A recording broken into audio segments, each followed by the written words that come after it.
Hello guys, alam nyo ba kung ano ang end screen na video sa YouTube at ano ang pakinabang nito?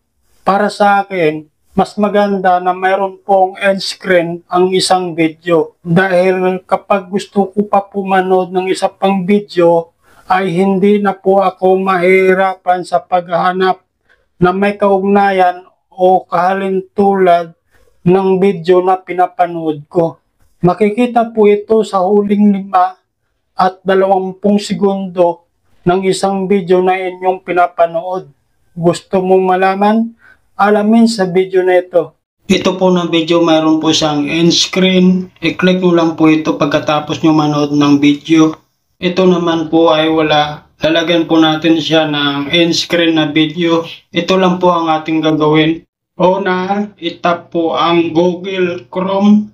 I-type po ang YouTube Studio. Pagkatapos, itap lang po ang dot. Hanapin po ang desktop site. I-click ang YouTube Studio. Pagkatapos, itap lang po ang video. Hanapin po natin ang video na wala pang end screen. Dito na po tayo. May makita po kayong pangalan na end screen dyan sa gilid. Itap nyo lang po yan. Kapag gusto nyo naman po palitan ng inyong end screen na video, i-delete nyo na lang po. Kapag gusto nyo naman po lagyan ng bagong end screen na video, itap nyo lang po ang choice specific video. Kung nahirapan po kayong maghanap ng video, i-type nyo lang po ang title ng video na ilagay nyo sa inyong end screen. Mamili na lang po kayo dyan kung ano po na video ang ilagay nyo dyan.